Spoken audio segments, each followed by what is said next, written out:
Hey Tim, hey everyone else, welcome back to 4Running Shoes. Today I want to talk about what I've learned during this marathon training season. I'm about 3 weeks away from running my second marathon of the year, and my second marathon in total. And there are some things that I have learned which have been very helpful, and some things that I've tried differently this time compared to what I did last time. So I'm just going to share a few of the things that I've learned, which if you're training for a marathon, you may find helpful and something which will assist your preparations. Thinking about, how I am recovering and making sure that my body is in the best condition it can be for the runs that I need to do. So I've got a few things that I've been doing differently this time, which I think might make a difference. I think the first thing I've learned, I guess I already knew it, but I've really focused, it's been very obvious to me this time around, is how important sleep is when preparing for this. I have had some weeks where I've been quite sleep deprived due to a number of different reasons, and that really impacted my training and my recovery as well. Looking at the quality of my sleep, that has also played an impact. Looking at the quality of sleep, that's also made an impact. Because I can track my sleep using my Garmin, I've just noticed that when I am not getting as high a quality sleep, my runs are going to be less good, and it's going to be harder to recover from them. So sleep is just super, super important, and I am really prioritizing that over the next few weeks. The second thing, and the next couple are going to be about recovery, but the second thing that I've learned is that protein is really important. This season, I've started doing protein shakes after some of my key runs. So particularly the hard workouts, the speed training sessions, and also the long runs, I am having a protein shake afterwards, and I'm noticing that it's assisting my muscles in recovering, rebuilding, being ready to go for the next run, whenever that is. The third thing, which is also about recovery, is compression. After, again, my key runs, I am putting skins on. I have a set of skins, and I have just, especially after the long runs, really helpful in recovering. It would take me a few days to recover from a long run during my previous block. This time, it's very comfortably within a day, the soreness is gone, and that is making a huge difference to my training. It's helping with the fatigue. It's helping me to get ready to continue on with the next week or whatever the next run is. And the fourth thing that I have learned, I suppose I already knew this, but I have really been reminded that running a marathon is really time consuming. It's not just the long run at the end of the season. The whole season is full of very intentional runs, and they are getting longer, especially, the last few weeks when I'm running, 5 or 6 hours over the course of a week or more.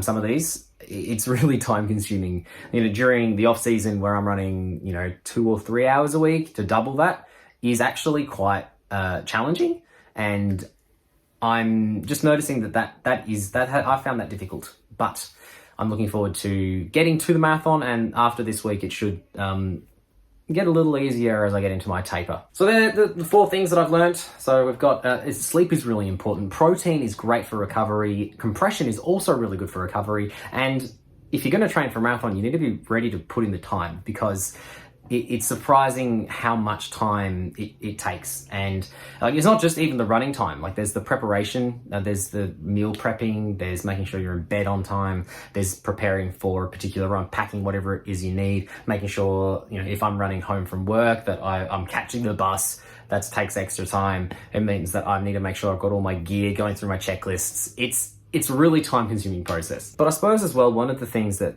marathon training teaches me is that I am able to do hard things with preparation. So, running 30 plus kilometer runs a few weeks in a row is really hard. But because I've built up to it over time, because I have meal prepped, because I have carb loaded, because my body is physically ready for it, I can do that. Running a marathon is hard, but because I've put in the hard yards, I'm able to do it. So I can do hard things with preparation. And I think that's something helpful to see in other areas of life where you can. Just briefly before I go, just to recap my last week, it was a little bit of a disappointing week. I wanted to give myself the weekend off I wanted to have a couple of filming days, and so I didn't want to be spending 3 hours or more on Saturday running and then have to recover and then go and do all of the filming, which takes a lot of mental energy. And I know that after a long run, I don't have a lot of that left. So I wanted to try something a bit different and compress my week a little bit so that I had my long run on Friday night after work, which turns out it was a mistake. I think that, I also skipped therefore my speed training session, which happens. It was good to get a little run in with you, Tim. Check out our video from Saturday. But it's thrown me a little bit. And because I was running after work, because it got much later than I was expecting, and because I was so much more fatigued than I'm used to when I'm running a long run, I just found my long run really hard and actually, finished it off a lot sooner than I was planning on, that's something that happens. I'm looking forward to having a really big week next week. That's kind of going to be my last week before I begin my taper off before the marathon, which is quickly approaching. I've picked up my bib, so I've got my registration. I'm all registered. I've got my bib. I'm ready to go. So I'm hoping to get a really good couple of weeks in. A few weeks now, a big week coming up, and then a good tapering off period. Really glad as well. Still no injuries, so I'm really enjoying having. I have fatigued legs, but not injured legs, and that is making a big difference for me at the moment. Tim, thank you for sharing what you have learnt about running marathons. I think that was really helpful advice and some good things to think about, and looking forward to seeing what you do over the next year and a half in preparation for your big goal of running a sub 3 hour marathon, because I know that is going to take some work. So I'm looking forward to that. Thank you so much for watching this video. Make sure you check Tim's video out on Thursday and my video out on Tuesday. Hopefully it'll have been a really successful big week. See how we go. I'll leave it there though. Take care. We'll see you next time.